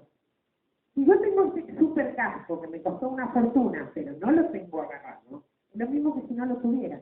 Porque ahora vamos a ver en los crashes de motos, lo primero que sale volando cuando hay una desaceleración brusca, choco, hago así, y el casco es lo primero que sale volando si no lo tengo bien agarrado. Entonces, lo más importante del casco es tenerlo bien puesto. Estos son crashes hechos por las empresas de motos que enseñan, son todos muñecos, acá no hay ningún ser humano, no tengo intención acá de que ninguno se quede espantado con cosas tétricas, son muñecos diseñados con las articulaciones similares a las del ser humano y los pesos relativos de la cabeza, los miembros y el resto del cuerpo también son similares a los del ser humano.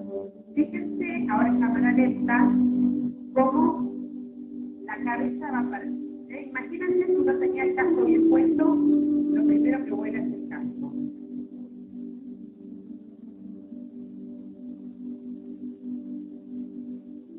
Lo primero que... Y también vamos a ver acá el choque del motociclista con acompañante, porque a veces se cree que el acompañante no va a sufrir tantas lesiones. Y sin embargo el acompañante muchas veces no viene tan agarrado como viene que conduce, que viene bien agarrado del manubrio. Y el de atrás viene medio suelto, sale volando por arriba del que conduce, y va derecho al pavimento o a lo que está adelante. Además de que se pueden, miren cómo se golpean entre ellos con las piernas.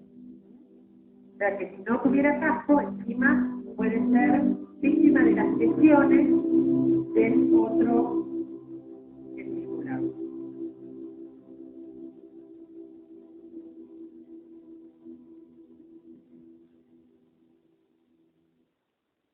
Bueno, y cuando hablamos de usar casco, casco, por supuesto hablamos de usarlo como corresponde, porque eso también es insólito la cantidad de lugares a donde se puede llegar a poner el casco, ¿no? No sé qué si quieres proteger ahí con esa, o como bonete también. O sea, esto nos da la pauta de lo importante que es tomar conciencia de estas cosas. O sea, el control es importante y es necesario, es indispensable, pero no puedo apoyarme solamente en el control. Primero, porque no puedo tener un control en cada esquina. Y segundo, porque el control no va a estar mirando cómo se ajustó el broche del casco, cada uno de los motociclistas a los que está controlando. Bueno, y acá, como para que se vea la cantidad de trabajos creativos que se pueden hacer con relación a la seguridad vial, más allá de la parte académica que es enseñar, etcétera, los distintos usos del casco.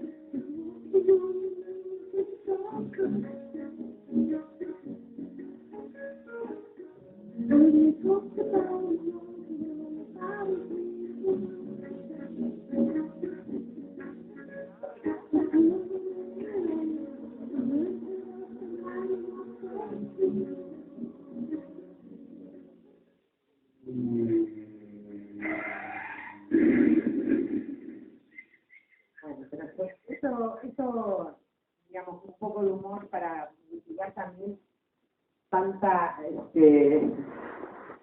cosa por ahí conmocionante, ¿no? De lo que cuando uno empieza a tomar conciencia, tiene que haber una movilización para que pueda haber una reflexión posterior y que tomemos ciertas decisiones de por ahí cambios de nuestras propias conductas. Bueno, el uso del cinturón de seguridad también. El uso del cinturón de seguridad es obligatorio desde el año 1995, desde el año de la Ley de Tránsito 24449, a la cual estaba adherida la provincia del Chaco, etcétera, etcétera, etcétera, ratificada después por la Ley 363, ordenanzas municipales, provinciales, etcétera, etcétera, etcétera. No logramos, a más de, ¿cuántos años del 95? Más de 15 años, 18 años de esa ley, no logramos que la gente use el cinturón de seguridad cuando es gratis, no tiene que pagar nada, no le lleva tiempo, no tiene que pagar una tasa de uso, no es negocio de nadie. ¿Por qué no se usa? Sí, porque o no toman conciencia de lo importante que es, de que verdaderamente el cinturón salva vidas, o, no sé, una rebeldía natural que bueno, que puede cambiar. Este es un accidente muy tonto que hubo, esta es una ciudad, un auto circulando en una zona urbana, es decir, que iba a baja velocidad,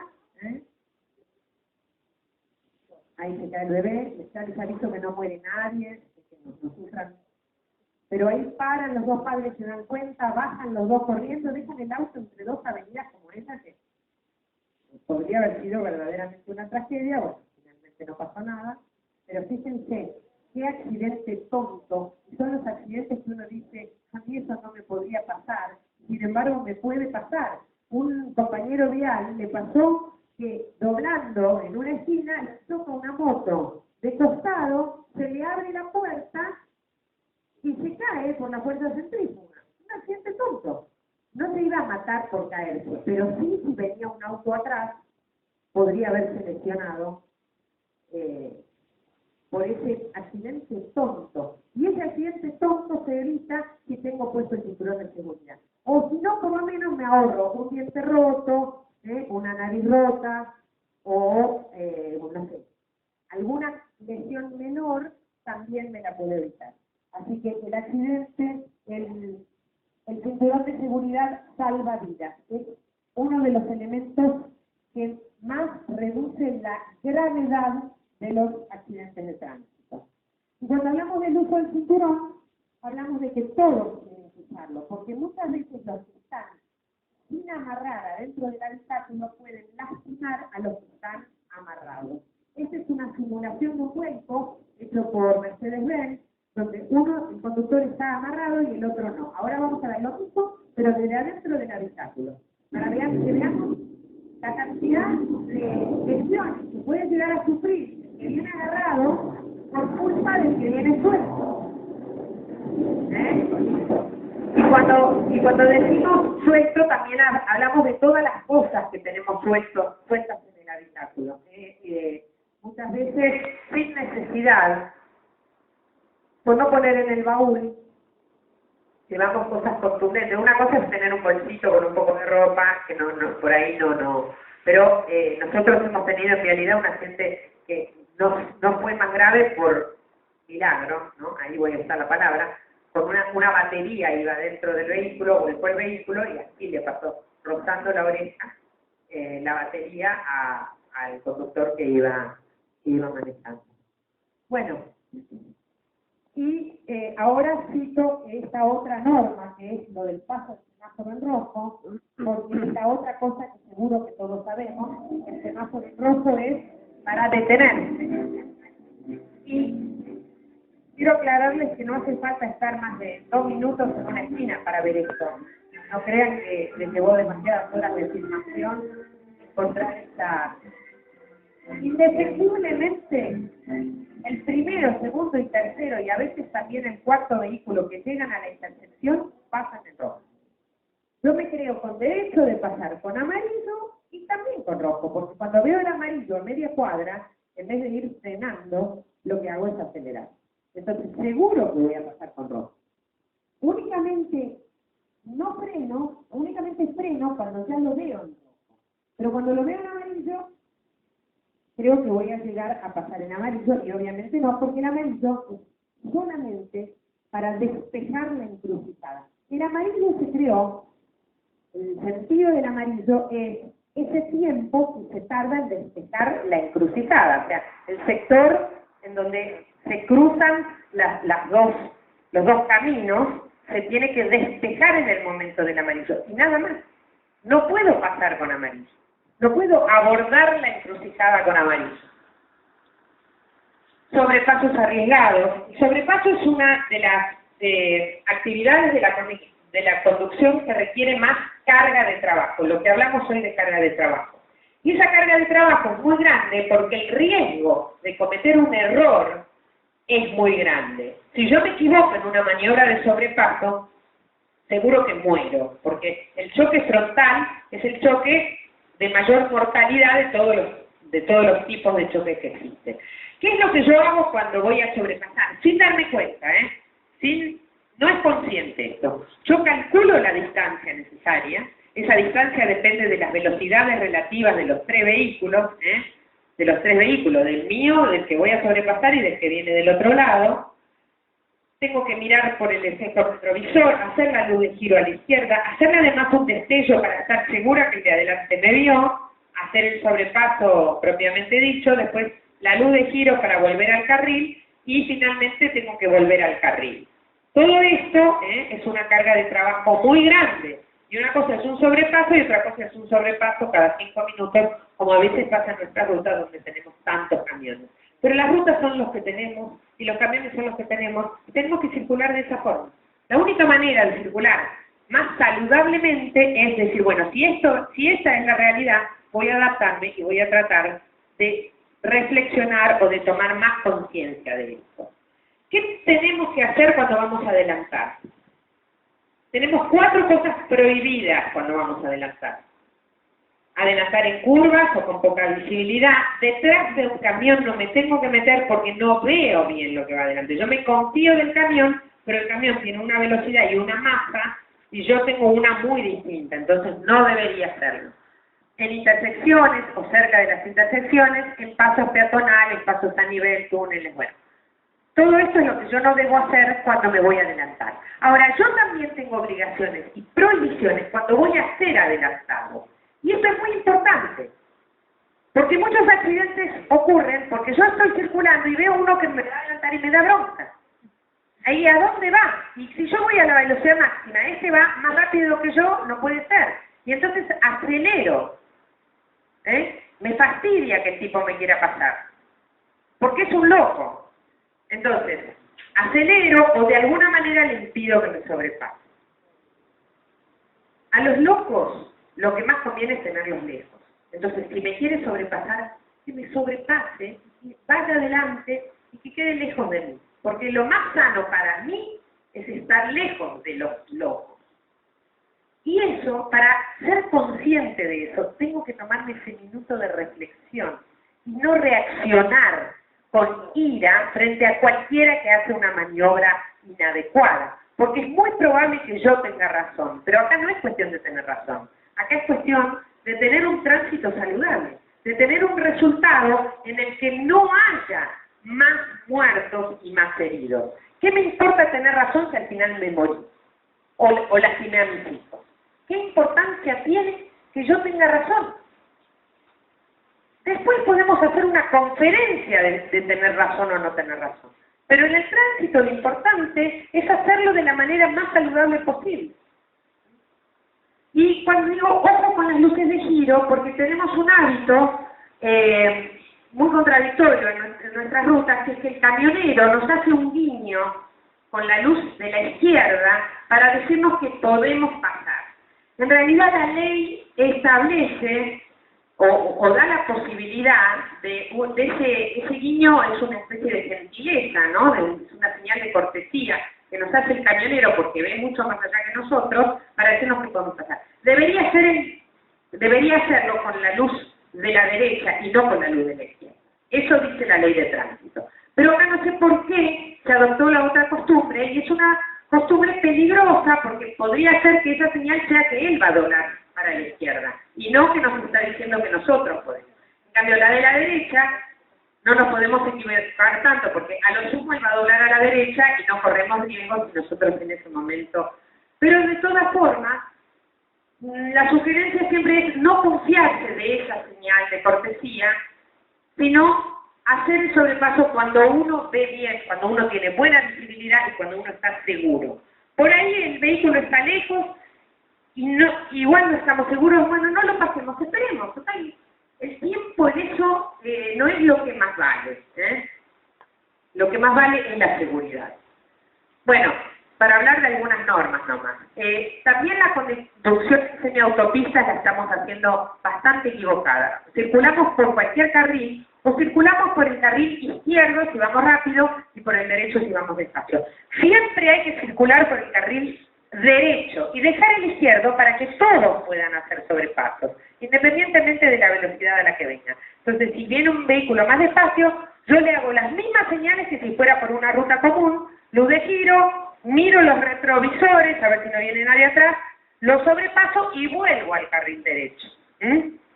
Y de esa manera, estas rutas tienen muchísima capacidad. Si cada uno circula por donde quiere, al final no sirven estas rutas, no tienen la capacidad que deberían tener. Bueno, el uso del celular mientras conduzco, las dos manos al volante, tenemos el hábito de manejar con una sola mano, pero no porque estemos tomando mate o porque estemos comiendo un sanguchito. ¿Ya? Tenemos la otra mano apoyada en la pierna por ahí o apoyada en la palanca de cambio sin necesidad. Las dos manos al volante nos puede ayudar mucho a estabilizar el vehículo frente a alguna situación inesperada. Luces bajas en ruta, eso ya prácticamente está, ¿no? Casi todos lo hacen porque todos notan la gran ventaja, ¿eh?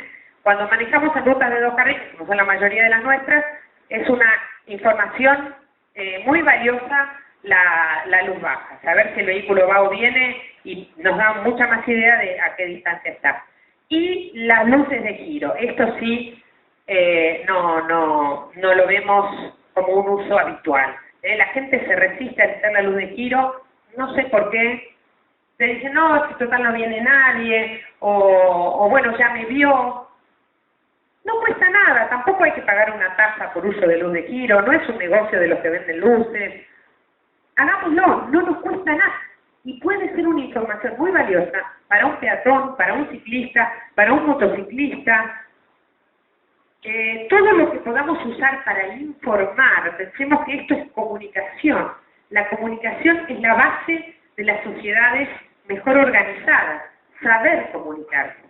Nosotros, cuando estamos conduciendo, nos comunicamos a través del señalamiento y a través de todos los dispositivos que nos da el vehículo, ¿eh? Antes sacábamos la mano cuando no había luces de giro. Sí, yo me acuerdo que mi papá sacaba la mano para doblar. Pero bueno, ahora tenemos esta posibilidad y usémosla y hagamos uso y abuso de las luces de giro.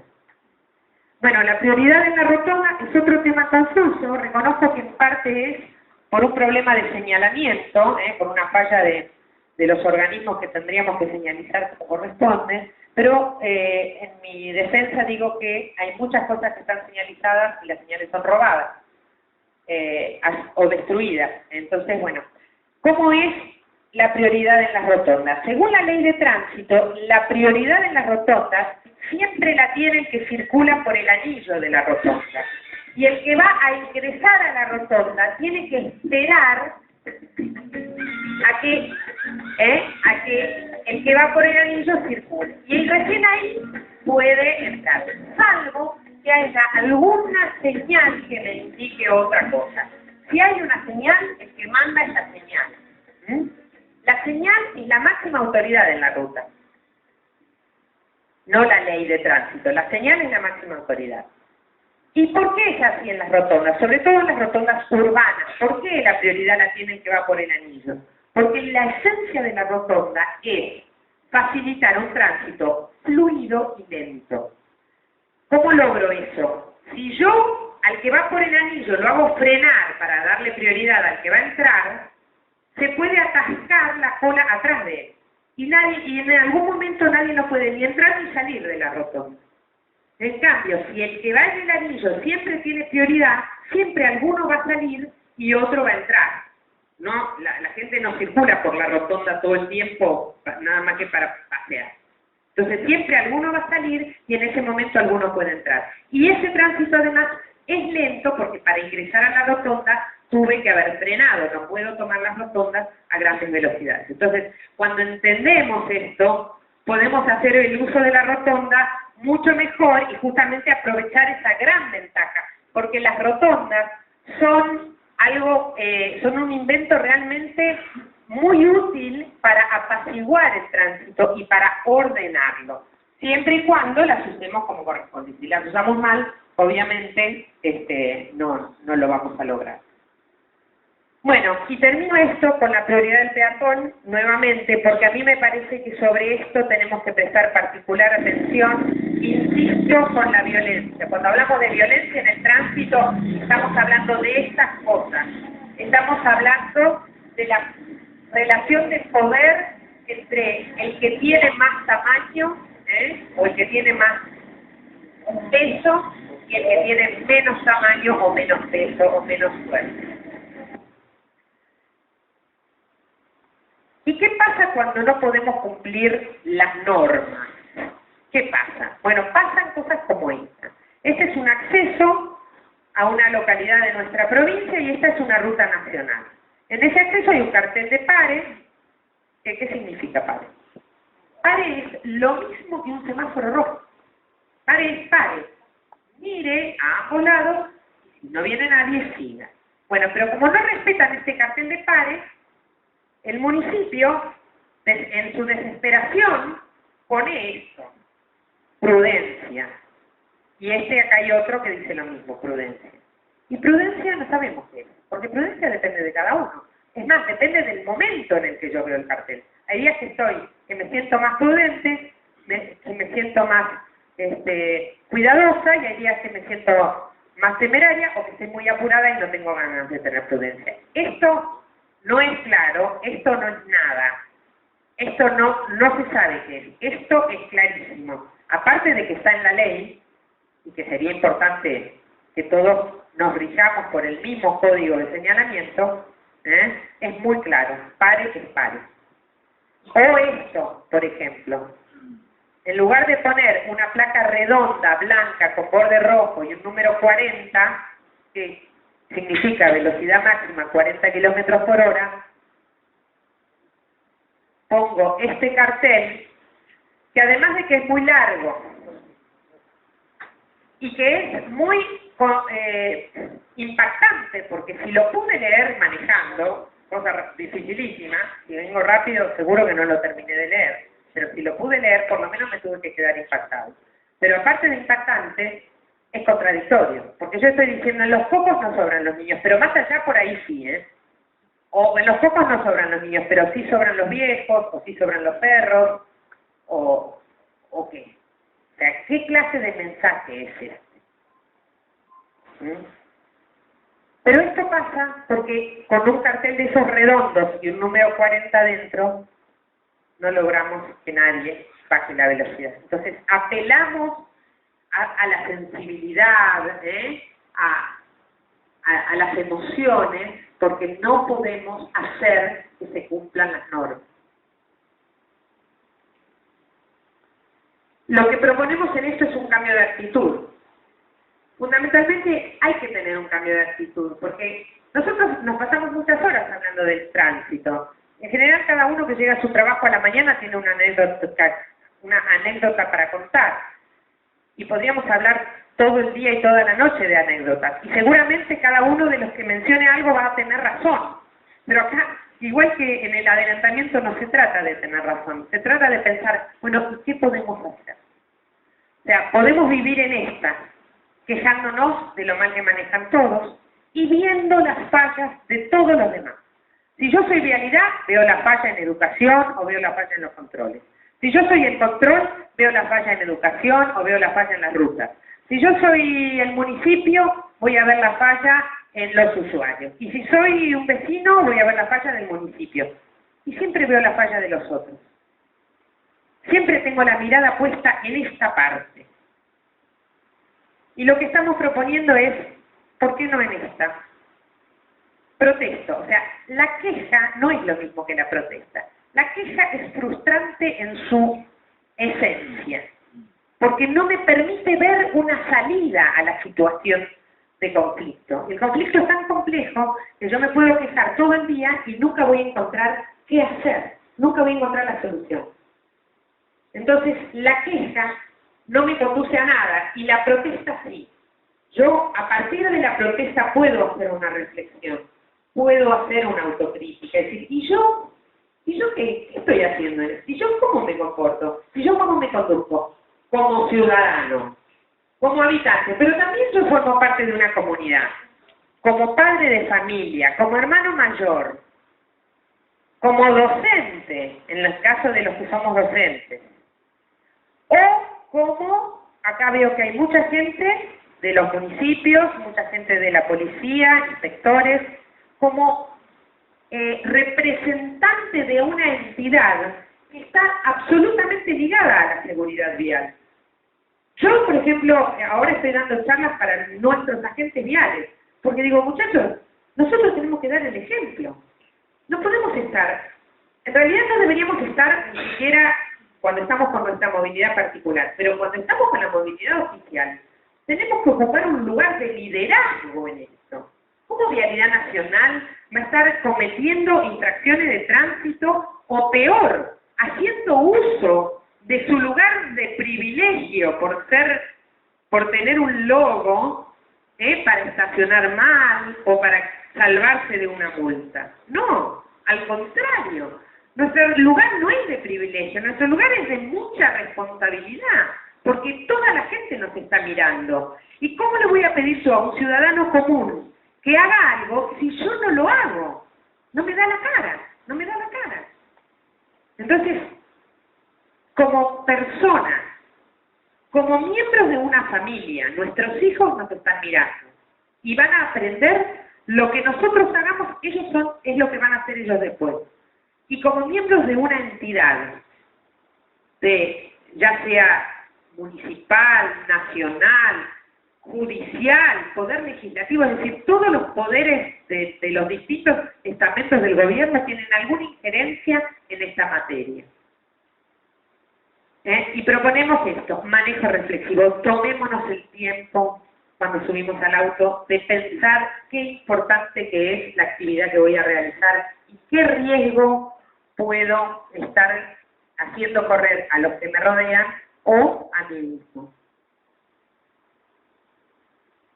Así que bueno, no les digo más nada, me gustaría escucharlos a ustedes ahora. Les agradezco, ahí está mi correo electrónico por si alguno quiere hacerme alguna consulta, yo siempre lo leo, siempre respondo, no, a veces no siempre tan rápido, pero siempre respondo. Y los dejo con esta pregunta, y voy a... Sí, vos levantaste.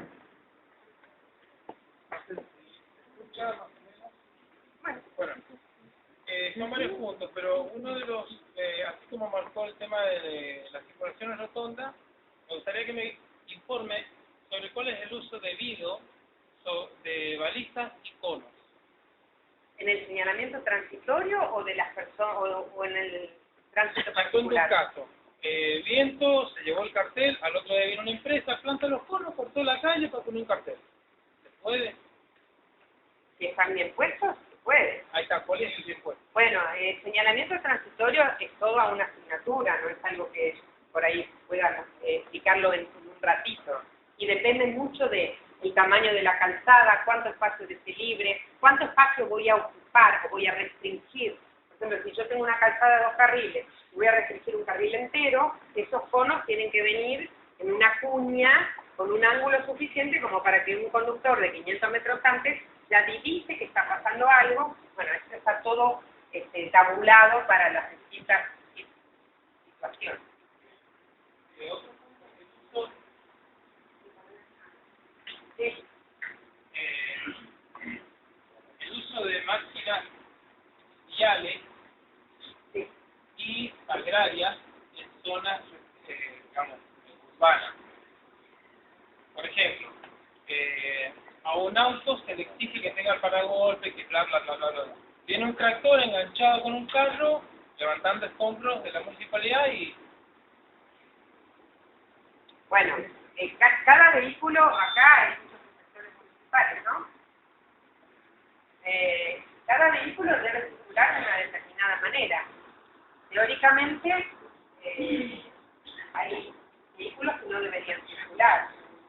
Una camioneta que no tiene condiciones, que no tiene la técnica obligatoria, porque está circulando con 2 carros acoplados, no debería circular. Pero bueno, ahí hay una autoridad de aplicación que Hay gaseosa tránsito fuera que tome. general, Hay gaseosa fuera que tome.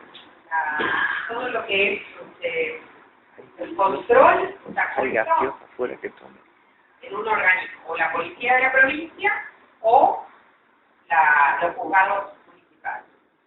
Bien, tema 3. Espera, vamos a dejar a otro.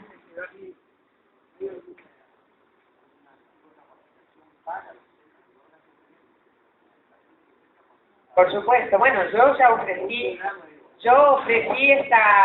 una capacitación para docentes, inclusive al Ministerio de Educación. Lo que yo les propongo a los docentes, porque no se está pudiendo articular con el Ministerio, por distintos motivos, muchos por ahí tiene que ver con la burocracia simplemente, es que los docentes le pidan al Ministerio capacitación en materia de seguridad vial. Está ofrecida, es más, se la pueden pedir y pueden decirle que ya vinieron a ofrecerla, y si alguna escuela puede organizar a sus docentes para estar toda una mañana y recibir una capacitación, yo también me ofrezco a ir a darla.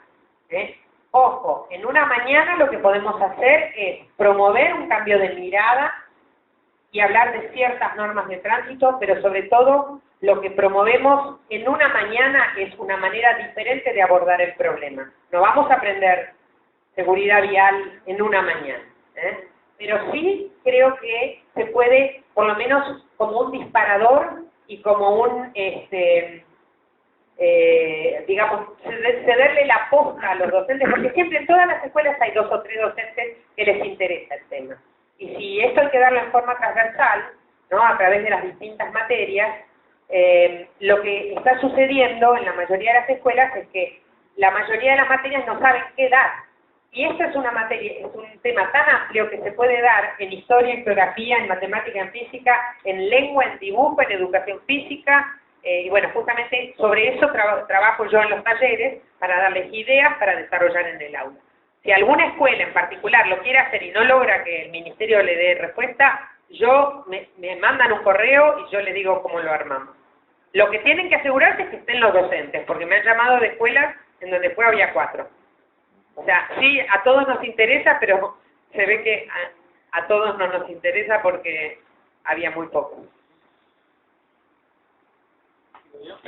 Sí, bueno.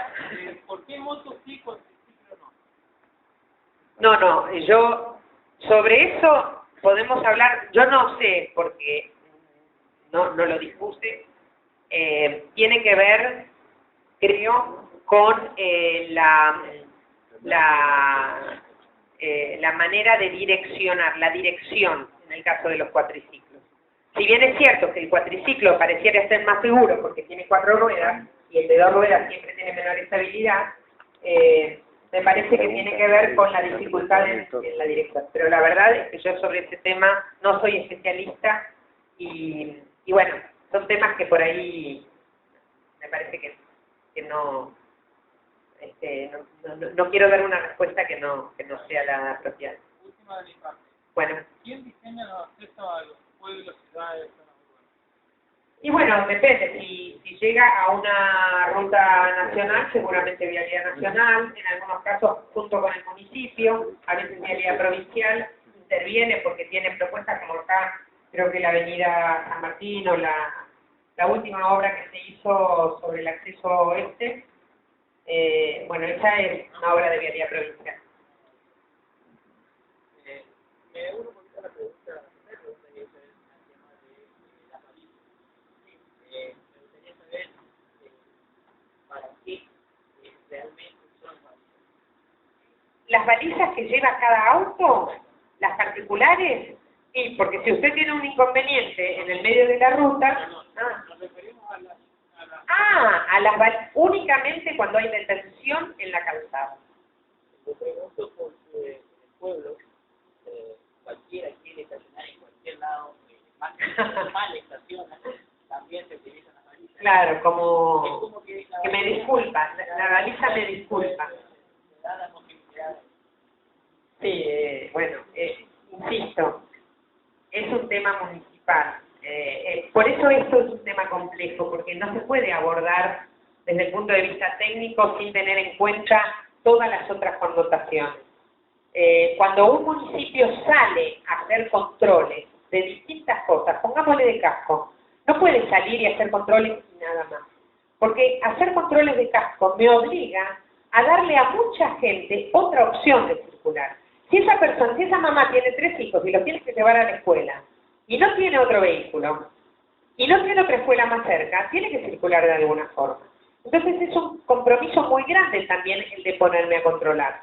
Porque muchas veces, y ha pasado en algunos municipios, que le exigen al municipio que dé alguna otra solución. Y por ejemplo han puesto, yo no sé si acá en Villa Ángela no se consideró de poner un transporte escolar financiado o subsidiado por la municipalidad, ¿no? Sí, el colectivo urbano. Bueno, Sí. Fíjense, muchas de estas medidas surgen porque dicen, bueno, yo tengo que controlar, pero tengo que darles otras opciones. Y obviamente si el boleto de colectivo sale 3 pesos, es imposible que una familia humilde pague todo lo que tiene que pagar para llevar a los hijos a la escuela. Entonces, forma parte de un análisis integral, tener las escuelas cerca de los barrios, y exigir eso, y para eso también tengo que exigir que las escuelas tengan todas niveles similares, porque si las escuelas del centro son mejores y las de los barrios son peores, todos quieren ir a la escuela del centro. Entonces, toda esa cantidad de desplazamientos que se suman hacen que el transporte sea mucho más complicado. Por ejemplo, yo digo que en ciudades como esta, y como se Peña hasta, y también en Resistencia, estamos en ciudades llanas, con calles anchas, veredas anchas, con buen clima, nosotros tendríamos que favorecer mucho más el tránsito de bicicletas. Podríamos tener bicisendas y podríamos tener otras medidas. Por ejemplo, a los chicos que vienen con bicicleta a la escuela, les doy un lugar donde estacionar la bicicleta. Me aseguro de que, por ejemplo, dar créditos o financiar la compra de bicicletas, regalar ojos de gato, regalar cascos de ciclistas, no sé, un montón, o sea, eso es política de Estado, cuando abordo el tema en toda su complejidad, no simplemente parándome a hacerle multa al que no tiene casco, porque de esa manera la gente, el ciudadano común que dice, esto es lo que quieren es recaudar, y a veces parece Y no hay problema de que recauden, de algo hay que vivir, digamos, pero, y además no solo de algo hay que vivir. Yo creo que la seguridad vial la tiene que financiar el infractor, no la tenemos que pagar todos. Entonces, no me parece mal que se cobre multa al infractor. Si hay alguien que tiene que pagar esto, es el infractor, ¿por qué tenemos que pagar todos? Pero, también es cierto, por ejemplo, con los controles de velocidad en ruta, estas cosas que están pasando también, que uno sí se da cuenta que el ánimo es exclusivamente recaudatorio. Porque en ese mismo pueblo donde están controlando velocidad en ruta, hay un montón de cosas que pasan en el pueblo, adentro, y nadie controla nada. Pero todos se ponen a controlar que no circulen a más de 60 por la ruta nacional. O sea que ahí es donde mostramos la hilacha, ¿no? De que sí, es cierto que queremos recaudar. No nos interesa tanto la seguridad vial, sino que por ahí nos interesa más o tener alguna manera de recaudar. Bueno.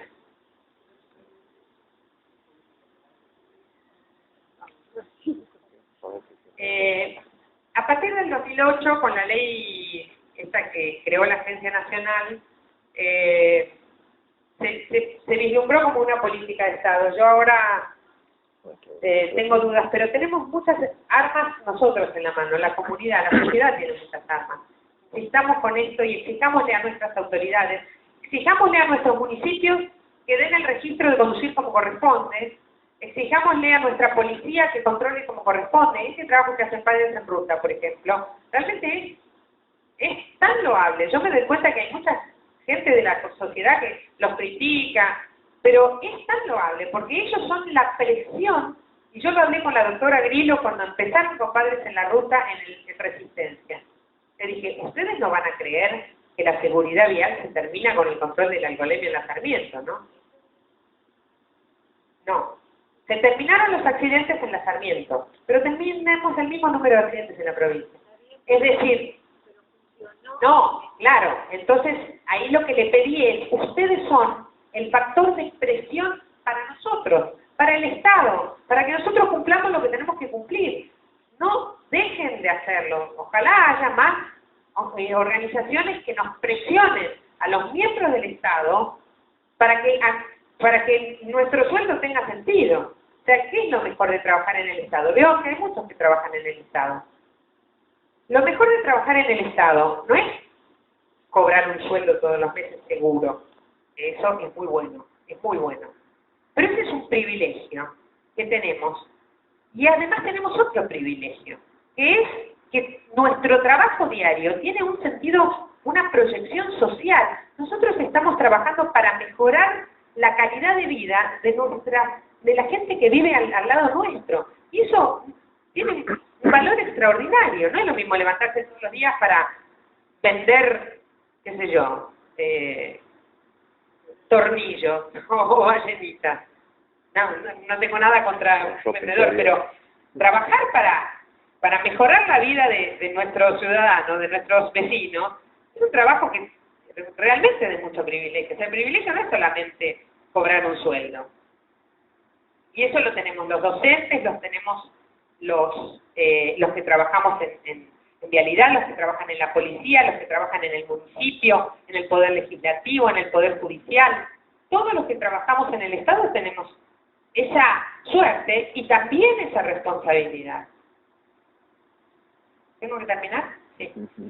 Pero quiero ver si alguien quiere decir algo más, porque a mí me gustaría redondear nada más. 2 minutos. No, sí, o sea, dada la hora, lo que quiero decir es agradecer a todos por asistir y valorar realmente el esfuerzo, ¿no es cierto?, de Fundación de organizar esta charla, el esfuerzo de la ingeniera de haber venido. Yo doy por finalizada la charla, nadie se tiene que ir, pero bueno, dada la hora, seguramente por compromisos de familia o lo que sea, más de uno se tendrá que ir, pero la charla sigue. Claudio quiere decir algo también y después seguimos.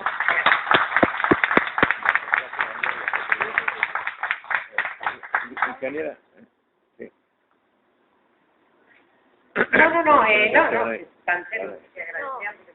Bueno, en primer lugar, en nombre de Padres en Ruta, quiero agradecer a la ingeniera Adriana Garrido por tener esto de poder venir a Villa Ángela y explicarnos todo esto. Y en segundo lugar, agradecerle también a todos ustedes, porque siempre decimos desde Padre en Ruta que el tránsito es problema de todos.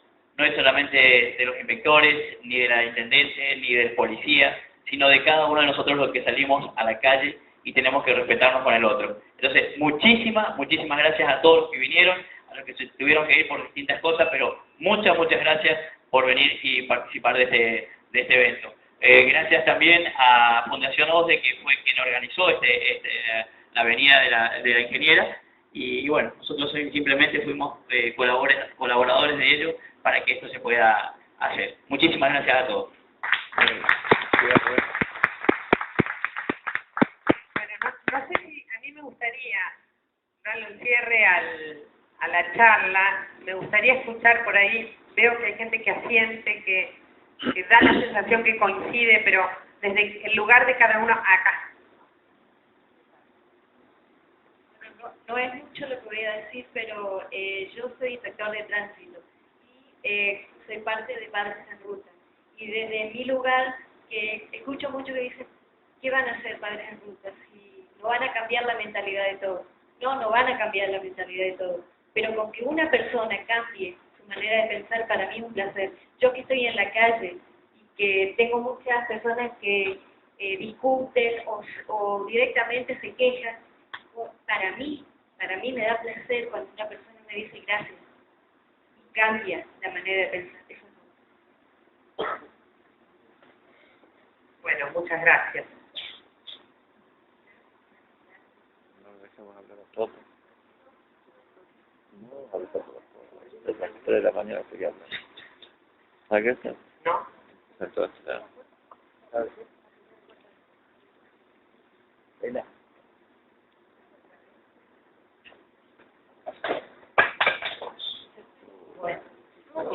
Buenas noches. Yo quisiera agradecer a la ingeniera y me parece muy buena la idea de trabajar con los docentes en la formación y que esa formación implique un trabajo en red, que no recaiga solamente en el docente, sino que realmente se trabaje con las otras instituciones, de manera conjunta ya desde la capacitación.